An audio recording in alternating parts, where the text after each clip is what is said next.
தர்பாரண்யேஸ்வரர் கோயில் திருநள்ளாறு நவகிரக கோயில்களில் சனி பகவானுக்குரிய ஸ்தலம் இது பாடல் பெற்ற திருத்தலங்களிலும் ஒன்றாகும். இது காரைக்காலிலிருந்து 5 கிலோமீட்டர் தொலைவிலும் தஞ்சாவூரிலிருந்து 95 கிலோமீட்டர் தொலைவிலும் அமைந்துள்ள ஒரு கிராமமாகும்.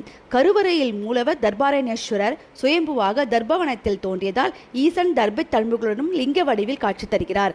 அம்பிகை பிராணேஸ்வரி கருவறை சன்னதிக்கு இணையான தெற்கு சன்னதியில் சோமஸ்கந்தரின் உருவமும், கருவறையை சுற்றியுள்ள இடங்களில் தட்சிணாமூர்த்தி, துர்க்கை மற்றும் லிங்கோத்பவரின் உருவங்களும் உள்ளன.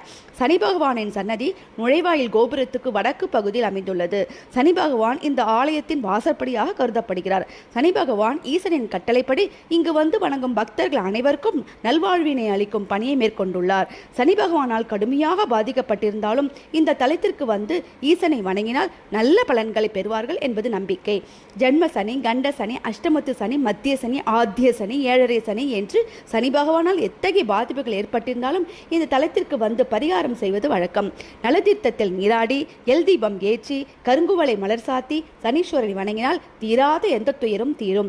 திருக்கோயிலில் இருக்கும் ஸ்வர்ண கணபதி, முருக சன்னதி வணங்கி திருநள்ளாரின் நாயகர் தர்பாரண்யேஸ்வரரையும் அடுத்து தியாகேஸ்வரியும் வணங்க வேண்டும்.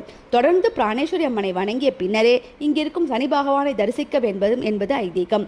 திருநள்ளாறு வரும் பக்தர்கள் நலதீர்த்தம் சென்று வளமாக சுற்றி வணங்கி குளத்தின் நடுவே இருக்கும் நலன், தமயந்தி சிலைகளையும் வணங்க வேண்டும். தமிழகத்தின் சப்தவிட தலங்கள், அதாவது 7 நடன அசைவுகள் கொண்ட கோயில்களில் திருநள்ளாறும் ஒன்று.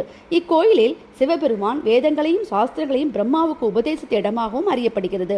இக்கோயிலில் சித்திரை மாதத்தில் கொண்டாடப்படும் மகா சிவராத்திரி திருவிழா மற்றும் 2.5 ஆண்டுகளுக்கு ஒருமுறை நடைபெறும் சனிப்பெயர்ச்சி திருவிழா சனி பகவானுக்கு மிகவும் முக்கியமான திருவிழாவாகும்.